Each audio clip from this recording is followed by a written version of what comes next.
madaxweynaha Somaliland mudane Muuse Biixi Cabdi iyo wafdi ballaaran oo hogaaminayo oo muddooyinkii u dambeeyay safar shaqo ugu maqnaa wadamo ka tirsan qaaradda Afrika ayaa maanta si ballaaran loogu soo dhaweeyay caasimadda Somaliland ee magaalada Hargeysa.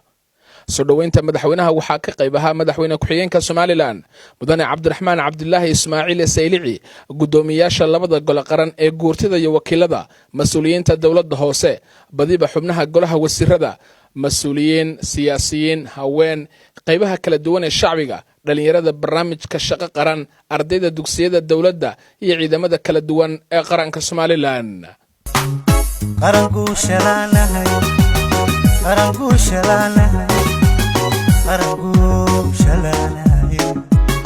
madaxweyne Muuse Biixi Cabdi markii uu soo gaaray afaafka hore ee garoonka diyaaraduhu ka hadaan kana soo degaan ee Cigaal International Airport oo ay ku sugayeen shacbi tiro badan ayaa waxa madaxweynuhu salaanta la dhex qaaday mas'uuliyiin tiro badan oo halkaas ku sugayay, iyadoona intaas kadib madaxweyne ku-xigeenka Somaliland mudane Cabdiraxmaan Cabdilaahi Ismaaciil Saylici iyo gudoomiyaha xisbiga mucaaradka ah ee Injineer Faysal Cali Waraabe ay halkaas shacbiga kala hadleen, iyagoona mahadcelin u diray shacbiga wadanka Guinea iyo madaxda wadankaasi oo ay ku amaaneen sida wanaagsan ay u qaabileen waftigii ka socday Somaliland iyo xiriirka ay abuurayaan.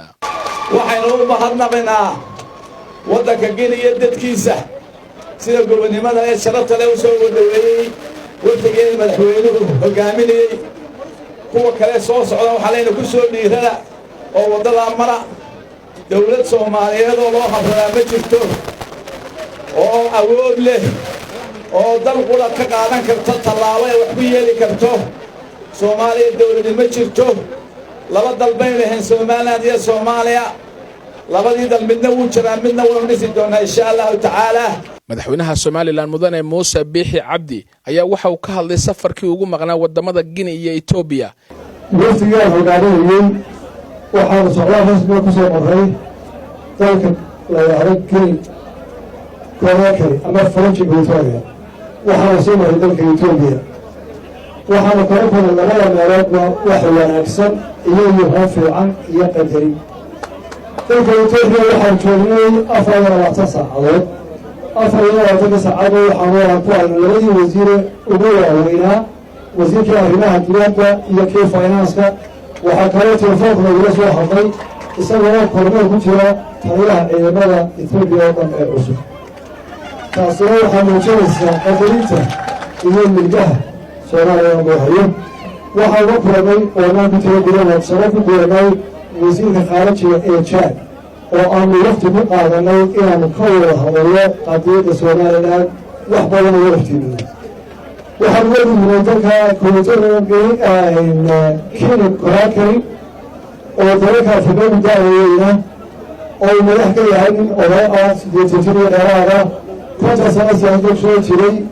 professor sharciga ah madaxweynaha Israa'iil Alpha Conde. ninkaasi waa nin maamuusan mabaadi'da hantiwadaagga ah socialismka. waxaa ku dhacay inuu soo hadlaystay inuu beddelkiisa si ay xornimada uga qaataan Faransiiska. dhowr dal oo uu goostay Faransiiska ayaa la weydiiyey may Faransiiska ku jireysaan mise waa ka xoreysan. kaligood Conakry oo qura ayaa soo xoreyna inta kale wiilay yiraahdeen iyo wasi joogna isticmaalka teeyoolka inta ka dambeysay wiilay oo xornimada qaatay. waa Ahmed Nasrullah dalkii uu ka talin jiray waa arag siyaasadeed oo weyn weyn dadka iyo orodooda soo caburo qaabilay oo weeyay dalatana wada kan xalay baa yiri rays badan bay meel badan ka maray oo taliyaan ugu horeeyo oo ahaa hormeyska calaadka u weeyay taliyaan ugu ahaa ee uu adeegay qoyskiisa oo asbuucin shalay markuu tagay shirka Afrika laba gaban wuxuu Soomaaliya xaq u leeyahay inuu madaxweyne Muuse Biixi Cabdi oo ka jawaabay hadallo ka soo yeeray madaxda dawladda Soomaaliya ayaa sheegay waxa uu ugu yeeray cadaawad gaamurtay oo Soomaaliya ay u qabto shacbiga Somaliland. madaxweynaha oo arrimaha Soomaaliya ka hadlayay waxa uu yiri waa ka dagaalamayna arrin baanu kaga dagaalamayna af baanu kaga dagaalamayna qalin baanu kaga dagaalamayna haddii loo baahdo cududdaanu kaga dagaalamayna waa hormo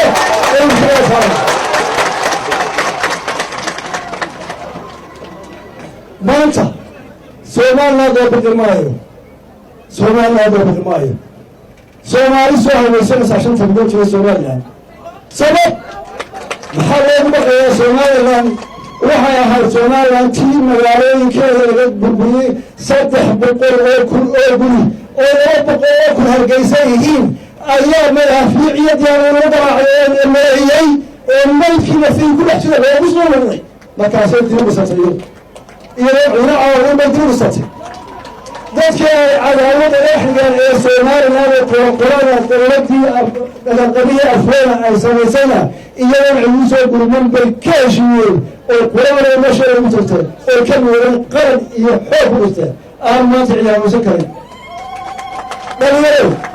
hadday awoodayaashin badda ku saxeexeen hadday awoodayaashin ingiriis oo dunta waxay wada diyaareen ciisada dalac ka dhisteen hadday awoodayaashin tiila Israa'iil ka soo dhiciyeen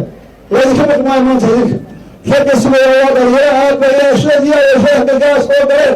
waxay Soomaaliya baa inta qorin harbo waxay ma fayeen waa kuwa qalayna haysan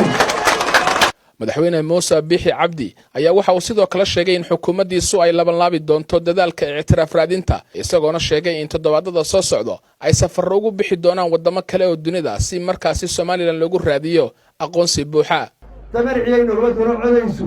cududana uu muqul waayo waxay taarnahay talayaarina waa ka adagnahay barito way gaar xisaab safarka u baxnaa caalamka kuwa badan baa xigi aduu ciidaqaad u buuxda dadweynaha Sakariya Sudaysi telefishinka Sahan Hargeysa